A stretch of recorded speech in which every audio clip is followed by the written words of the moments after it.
Let us remember, self-knowledge is a fundamental requirement to achieve salvation. But, throughout life, we are born with obstacles that prevent us from behaving like ourselves. We already mentioned that, in the real world, only a small fraction of a population manages to be saved.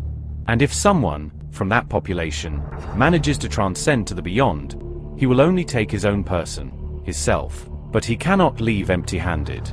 If that person was not built, if he is nothing, he will take nothing. What chance will he have of continuing to exist? Because he was born on earth to be, but he did not achieve it. That is, he was always the same, he did not even know himself. It is as if it had been worthless to spend 90 or 100 years in this world. If he goes to the other side empty-handed, it is the same as if he had never been born. It is like the little turtles that when they come out of their shell on the beach cannot reach the sea, because they are crippled. They are not saved. These poor people, crippled in the soul, or with almost no soul built, will be unable to reach the other shore. They will not be saved. The evolved being has a better chance of surviving to reach the other side. But as we said before, it is necessary, it is an indispensable requirement, to know oneself. This knowledge can only be achieved in the real world, never in the imagination or fantasy of the user of the body. But I repeat, we are born with obstacles that prevent us from becoming ourselves. The facts, such as the origin of life, such as human ontogenetic evolution, all the phenomena of the universe, all, including us, are the sole, direct and exclusive consequence of the laws of nature. Life is a direct, unique and exclusive expression of these laws that allow the organization of everything. This is categorical. It is what happens in reality. Reality clashes against the understanding of the horde, against what the human collective imagines, despite the fact that we have had science for at least 400 years. In our civilization, people still believe that human beings must be understood separately, that the universe follows a set of rules for the world and, on the other hand, there is a special set of rules for the human collective. But that is not true. When we die, we follow the laws of large numbers. Few are saved, and they are the most capable of reaching the other side. There is no heavenly bureaucracy, nor purchased indulgences that are worth anything. The latter is pure human imagination and desperation. We live within nature, and we cannot deny its reality, because to deny it is to deny ourselves. To lie to ourselves, in short.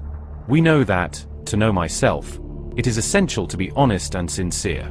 It is counterproductive to disguise our reality, to put on masks and to affirm something that we are not. We must not lie to ourselves, nor deceive ourselves. This means avoiding mythomania. Let us ask ourselves honestly, what are we? Reality answers us with its usual simplicity. We are biological structures. Our entire body is made up of programmed molecular machines. The original DNA that formed us acts as a kind of compressed file that contains all the information necessary to build and operate an organism. The outermost embryonic layer, the ectoderm, gives rise to the brain, a tool that the body evolved to survive in this hostile world, just like fangs or claws in other species. Then, the question arises, am I just a tool of the body? Is my only function to enable the survival of the species? Am I simply an instrument to achieve the successful reproduction of my species? Am I a puppet of the designs of my species? The existential goals of Homo sapiens are survival and reproduction. These two pillars ensure continuity and are deeply rooted in the biological and behavioral mechanisms of all living beings. Therefore, as an individual, I am programmed from an early age to fulfill what is expected of me, which is to actively copulate and have offspring. But the design of the species, which governs this biological machine, does not ask our permission to do so, and without being aware of it we succumb to its purposes and objectives. One lives a peaceful childhood, playing ball and exploring the garden or the park. As children we ask ourselves, why is the sky blue? Is it true that the earth is round? And this curiosity and wonder are at their maximum, as well as creativity and our ability to learn. But suddenly that goes to waste.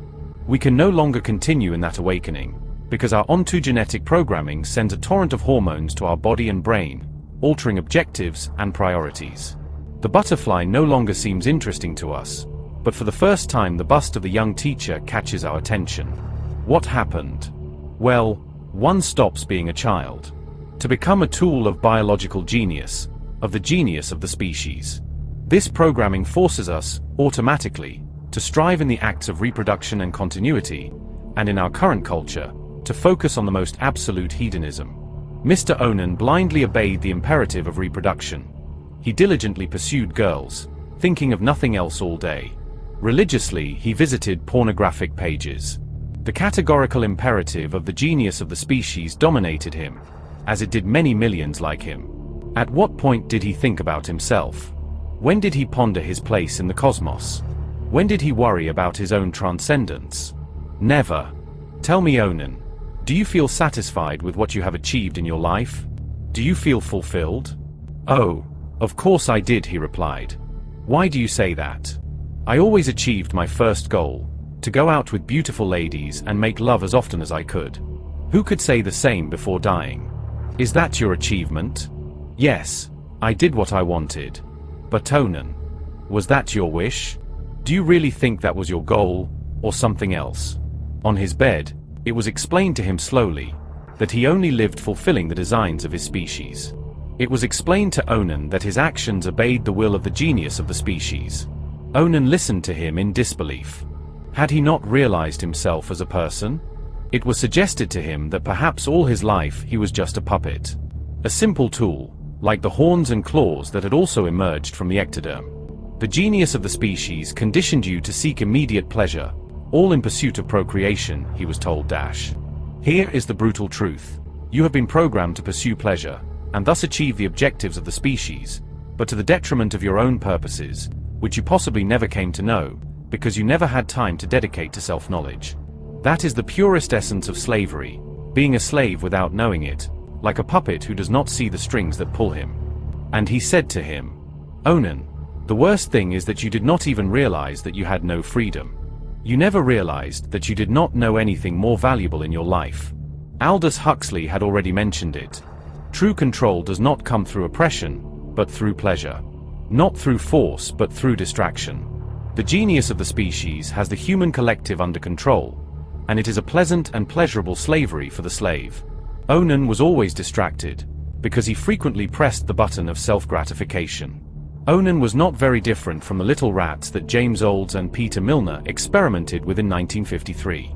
These scientists connected electrodes directly to the basal ganglia of the rats' brains.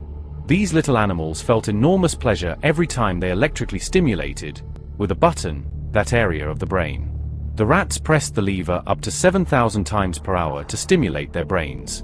It is the same area that is activated by addictive drugs, and that generates pleasure in reproductive activity. In the long run, the rats preferred to push a self-satisfaction button to eating or drinking. They pressed the same button thousands of times, unable to stop. The end result was that they died of starvation.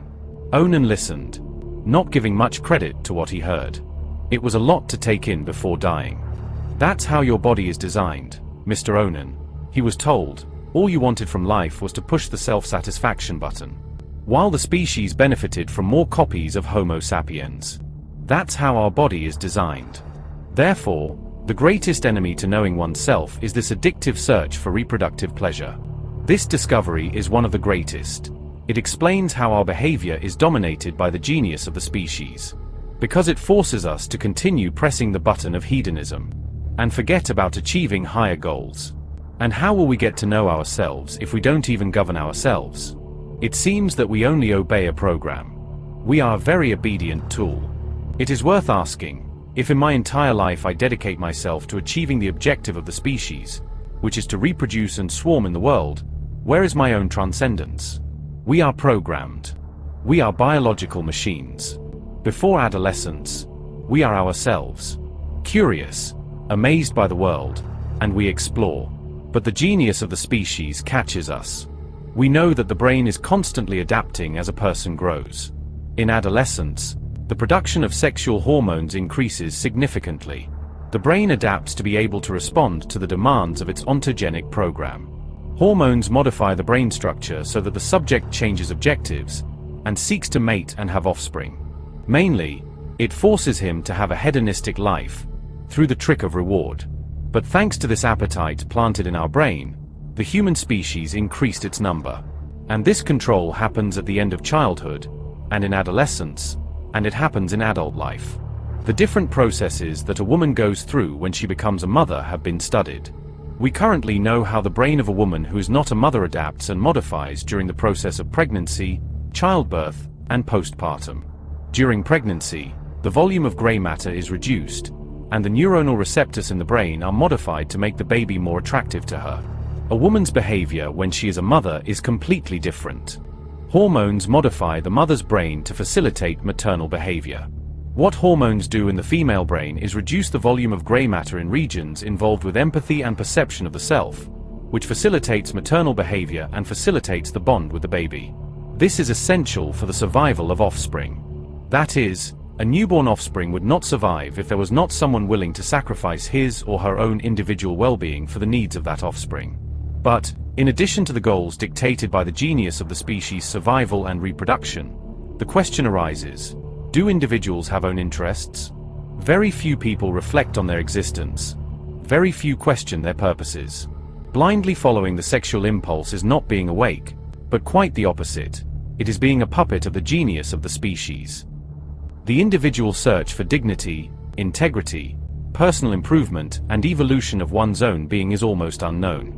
The vast majority has a lifestyle centered on having, while a minority focuses on the way of being. Of course, having is important and valuable, but material goods and wealth are nothing more than tools to achieve goals that give more value to our existence. Some humans, as late epiphenomena of the ectoderm, seek to transcend beyond biological goals. They seek to transcend this existence. Knowing ourselves, self-governed, that is, not being tools of the species like claws or fangs, can open doors to a higher transcendence. Realizing that pushing the button of hedonism and self-satisfaction is not the goal of life.